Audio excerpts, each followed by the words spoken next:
എല്ലാവർക്കും സലു കിച്ചണിലേക്ക് സ്വാഗതം. നോമ്പ് തുറക്കാറായപ്പോഴേക്കും എല്ലാം ടേബിളിലേക്കൊന്ന് സെറ്റ് ചെയ്ത് വെക്കുകയാണ്.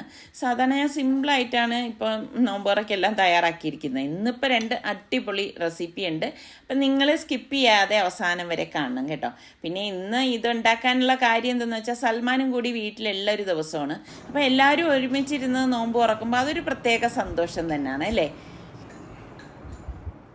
ജോലിയൊക്കെ കഴിഞ്ഞ് വരുമ്പോഴേക്കും ഞാൻ ഭയങ്കര ടയർഡായിരിക്കും കേട്ടോ. അപ്പോൾ ഞാൻ കിടക്കുന്നതിന് മുൻപ് റാണിയുടെ 100% ഹലാൽ പ്രൊഡക്റ്റായ 24K ഗോൾഡ് അടങ്ങിയ നൈറ്റ് ക്രീമാണ് യൂസ് ചെയ്യുന്നത്. ശരിക്കും ഇത് നമ്മൾ ഫേസിൽ അപ്ലൈ ചെയ്യുമ്പോൾ തന്നെ നല്ല ഒരു ഗ്ലോ നമുക്ക് കിട്ടും. അത്താഴത്തിന് എഴുന്നേക്കുന്നത് ഇവിടെ മിക്കവാറും ഞാൻ തന്നെ ആയിരിക്കും ആദ്യം എഴുന്നേക്കുന്നത് കേട്ടോ. എല്ലാ വീട്ടിലും അങ്ങനെ തന്നെ ആയിരിക്കും എന്ന് തോന്നുന്നല്ലേ. നമ്മളുടെ റാണിയുടെ ഹലാൽ പ്രൊഡക്റ്റായ ടോണറാണ് ഇപ്പം ഞാൻ അപ്ലൈ ചെയ്യുന്നത്. ശരിക്കും ഇത് നല്ല ഒരു റോസ് എക്സ്ട്രാക്റ്റ് ഉള്ളതുകൊണ്ട് തന്നെ നല്ലൊരു മണമാണ് കേട്ടോ. അതുപോലെ തന്നെ ഫേസിന് നല്ല ഒരു തിളക്കം കിട്ടുകയും ചെയ്യും കേട്ടോ. അപ്പം നല്ല ഫ്രഷ് ആയിട്ടിരിക്കും. അപ്പം ഞാൻ ഇന്നലത്തെ നോമ്പ് തുറയുടെ റെസിപ്പി നിങ്ങളുടെ അടുത്ത് പറയാമെന്ന് പറഞ്ഞില്ലേ. അപ്പം ചെമ്മീൻ നന്നായിട്ട് കഴുകി വൃത്തിയാക്കിയതിലേക്ക് മുളക് പൊടി, കുരുമുളക് പൊടി, ഗരം മസാലപ്പൊടി, മഞ്ഞൾപ്പൊടി, ഉപ്പ്, ഇത് ഇത്രയും ഇട്ട ശേഷം നമുക്ക് ഇഞ്ചി വെളുത്തുള്ളി പേസ്റ്റും കൂടി ഇതിലേക്ക് ചേർത്ത് കൊടുക്കാം. എന്നിട്ട് നന്നായിട്ട് ഒന്ന് മിക്സ് ചെയ്ത് കൊടുക്കാം. അപ്പം അത്യാവശ്യം വലിപ്പമുള്ള ചെമ്മീൻ തന്നെയാണ് എനിക്ക് കിട്ടിയിരിക്കുന്നത്. ഇനി നമുക്ക് പാനിലേക്ക് കുറച്ച് ഓയിൽ ഇതുപോലെ ഒന്ന് ഒഴിച്ചു കൊടുക്കണം. എന്നിട്ട് ഓയിൽ നന്നായിട്ടൊന്ന് ചൂടായ ശേഷം നമുക്ക് ഈ മസാല പൊട്ടി വെച്ചിരിക്കുന്ന പ്രോൺസ് ഇതിലേക്ക് ഇട്ടിട്ട് നമുക്ക് ഫ്രൈ ആക്കിയെടുക്കാം. ഡീപ്പ് ഫ്രൈ ചെയ്തെടുക്കരുത്, ഷാലോ ഫ്രൈ ചെയ്തെടുക്കേ ആവാവൂ കേട്ടോ. അപ്പോൾ ഈ ഒരു രീതിയിൽ നമ്മൾ ഫ്രൈ ആക്കിയ ശേഷം അത് ഒരു ബൗളിലേക്ക് മാറ്റി കൊടുക്കാം. ഇനി ഇതേ പാനിൽ തന്നെയാണ് നമ്മളിനി മറ്റുള്ളത് റെഡിയാക്കി എടുക്കുന്നത്. ഇതിലേക്ക് നമുക്ക് 2 ടേബിൾ സ്പൂണോളം നെയ്യ് ഒഴിച്ചു കൊടുക്കാം. അപ്പോൾ ഓൾറെഡി നമ്മൾ പൊരിക്കാനായിട്ട് എണ്ണ ഒഴിച്ചിട്ടുണ്ടല്ലോ. പിന്നെ ആ മസാലയും അതിലേക്കുണ്ട്. പിന്നെ ഇതിലേക്ക് നമുക്ക് പട്ട, ഗ്രാമ്പു, ഏലക്ക ഇതൊന്ന് ഇട്ട് കൊടുക്കണം. എന്നിട്ടൊന്ന് ഇതുപോലെ ഒന്ന് ഇളക്കി കൊടുക്കാം. ഇളക്കി കൊടുത്ത ശേഷം നമുക്കിനിയിപ്പം ഇതിലേക്ക് സവാള ചേർത്ത് കൊടുക്കണം. അപ്പം ഞാനിവിടെ 2 സവാളയാണ് സ്ലൈസ് ചെയ്തെടുത്തിരിക്കുന്നത്. അപ്പോൾ ആ സവാളയും കൂടി ചേർത്തിട്ട് നമുക്കൊന്ന് വഴറ്റി കൊടുക്കാം. അപ്പോൾ ഇതൊക്കെ നിങ്ങൾ എടുക്കുന്ന ചെമ്മീൻ എത്രയുണ്ടോ അതിനെ ഡിപ്പെൻഡ് ചെയ്തിരിക്കും സവാളയുടെയൊക്കെ അളവ് കേട്ടോ. 1 ടേബിൾ സ്പൂൺ ഇഞ്ചി വെളുത്തുള്ളി പേസ്റ്റും കൂടി നമുക്ക് ഇതിലേക്ക് ഇട്ടിട്ട് ഒന്ന് വഴറ്റി കൊടുക്കാം. സവാള ഒരുപാട് വഴലേണ്ട ആവശ്യമൊന്നുമില്ല. ഇനി ഇതിലേക്ക് ഞാൻ 1 ടീസ്പൂൺ കുരുമുളക് പൊടിയും, ഇതിലേക്ക് 1 ടീസ്പൂൺ വീതം ഞാനിവിടെ മല്ലിപ്പൊടിയും അതുപോലെ തന്നെ മഞ്ഞൾപ്പൊടിയും, പിന്നെ നമുക്ക് വേണ്ടത് കുരുമുളക്, ഇത് മസ്റ്റായിട്ട് ചേർത്ത് കൊടുക്കണം കേട്ടോ. കുരുമുളക് പൊടിയും പാകത്തിനുള്ള ഉപ്പും കൂടി ഇട്ട ശേഷം എല്ലാം കൂടിയിട്ട് ഒന്ന് വഴറ്റി കൊടുക്കാം. അപ്പോൾ ഇതുപോലെ ഒന്ന് വഴറ്റിയെടുക്കണം. അപ്പോൾ ആ മസാല എല്ലാം ഒന്ന് റെഡിയായി വരുന്ന ആ ഒരു ടൈമിൽ കുറച്ച് പുതിനയിലയും പച്ചമുളക് ഞാനിവിടെ ഇതിലേക്ക് ഇട്ട് കൊടുക്കുകയാണ്.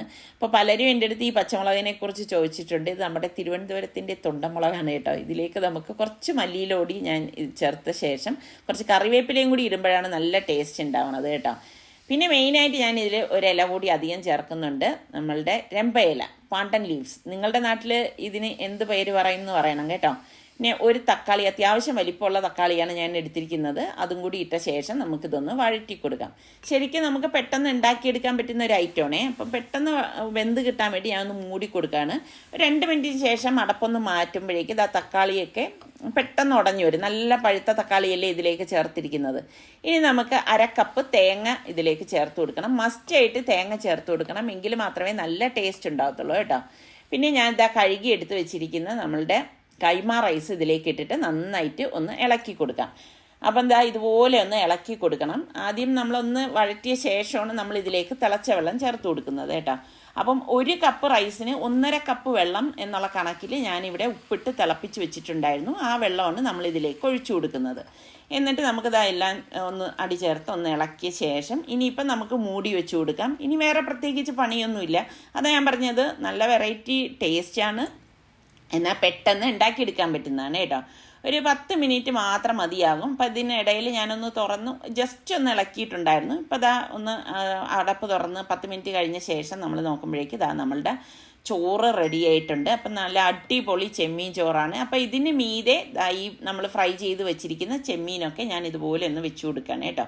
അപ്പം നിങ്ങൾ വിളമ്പുമ്പോൾ ഈ ഒരു രീതിയിൽ വിളമ്പി കൊടുത്താൽ മതി. കൂടെ കുറച്ച് മല്ലിയിലയും പുതിനയിലയൊക്കെ വെച്ച് ഒന്ന് ഗാർണിഷ് ചെയ്യാം. അപ്പം നിങ്ങൾ ചെമ്മീൻ ചോറ് ഈ രീതിക്ക് തന്നെയാണോ ഉണ്ടാക്കുന്നത് എങ്കിൽ പറയണം കേട്ടോ. പലരും പല രീതിക്കല്ലേ ഉണ്ടാക്കണം. അതുപോലെ തന്നെ പല നാട്ടിൽ പല മസാലകളായിരിക്കും ഇതിനൊക്കെ ഉപയോഗിക്കുന്നത്. ഇതെന്തായാലും അടിപൊളിയാണ് കേട്ടോ. ഇതിൻ്റെ കൂട്ടത്തിൽ ഒരു ഹെൽത്തി സാലഡും കൂടെ ആകാമെന്ന് കരുതി. സാലഡിൻ്റെയൊക്കെ ഒരുപാട് റെസിപ്പി നമ്മുടെ സലൂ കിച്ചണിൽ ഞാൻ പോസ്റ്റ് ചെയ്തിട്ടുണ്ടായിരുന്നു കേട്ടോ. നിങ്ങൾ സലൂ കിച്ചൺ സാലഡ് എന്നൊക്കെ പറഞ്ഞ് സെർച്ച് ചെയ്താൽ ഒരുപാട് കിട്ടും. അപ്പം ഞാൻ കുക്കുംബർ എടുത്തത് ഒന്ന് കട്ട് ചെയ്തെടുക്കുകയാണ്. നന്നായിട്ടൊന്ന് ഞാൻ വിനാഗിരിയൊക്കെ ഇട്ട വെള്ളത്തിലിട്ട് കഴുകി എടുത്തതാണ് കേട്ടോ. പിന്നെ ഇതിലേക്ക് നമുക്ക് സവാളയും കൂടി ചേർത്തൊന്ന് അരിഞ്ഞു കൊടുക്കാം. അപ്പോൾ ഈ ഒരു രീതിക്കാണ് ഞാൻ അരിഞ്ഞെടുക്കുന്നത്. ഇപ്പം നിങ്ങളൊക്കെ നോമ്പാവുമ്പം ചിലർ സാലഡൊന്നും തീരെ കഴിക്കലുണ്ടാവത്തില്ല അല്ലേ. ഇപ്പം ഇവിടെ നമ്മൾ മസ്റ്റായിട്ട് ഉണ്ടാക്കുന്ന ഒന്നാണ് സാലഡും കഞ്ഞിയും കേട്ടോ. അതെന്തായാലും ഉണ്ടാവും. പിന്നെ തക്കാളിയും കൂടി ഇത് അരിഞ്ഞെടുത്തിട്ടുണ്ട്. നല്ല ചുവന്ന തക്കാളിയൊക്കെ ആകുമ്പം നല്ല രസമായിരിക്കും കേട്ടോ സാലഡിൽ. അപ്പം ഞാൻ നോക്കുമ്പോഴേക്ക് നമ്മളുടെ ക്യാപ്സിക്കം റെഡ് ഇരിപ്പുണ്ടായിരുന്നു. ഞാൻ എന്തെങ്കിലുമൊക്കെ റെസിപ്പി ഉണ്ടാക്കാൻ വേണ്ടിയിട്ട് വാങ്ങിച്ച് വെക്കുന്നതാണ് കേട്ടോ. അപ്പോൾ അതും കൂടി കട്ട് ചെയ്തെടുത്തു. പിന്നെ നമ്മുടെ ഗ്രീൻ ക്യാപ്സിക്കം. അപ്പോൾ ഇതൊക്കെ വേണോ എന്ന് ചിലർക്കെങ്കിലും തോന്നാം. പക്ഷേ ഇതൊക്കെ ഇടുമ്പോഴാണ് ആ സാലഡ് നല്ല ടേസ്റ്റ് ഉണ്ടാവണത് കേട്ടോ. പിന്നെ വളരെ ഹെൽത്തിയും കൂടിയല്ലേ. അപ്പോൾ ഈ സാലഡ് തന്നെ നമുക്ക് പല രീതിയിലുണ്ടാക്കാം. ഒരുപാട് ഐറ്റംസ് ഇതിൽ ഇനിയും ഇൻക്ലൂഡ് ചെയ്യാം. ഇപ്പം ഞാനിതിലേക്ക് നമ്മളുടെ പുഴുങ്ങിയ കടലയാണ് ചേർത്ത് കൊടുക്കുന്നത്. ഇതൊക്കെ നിങ്ങൾ സ്ഥിരമായിട്ട് കാണുന്നവരാണെങ്കിൽ ഞാൻ ഉണ്ടാക്കുന്ന സാലഡിൻ്റെ റെസിപ്പിയൊക്കെ നിങ്ങൾ കണ്ടിട്ടുണ്ടാവും കേട്ടോ.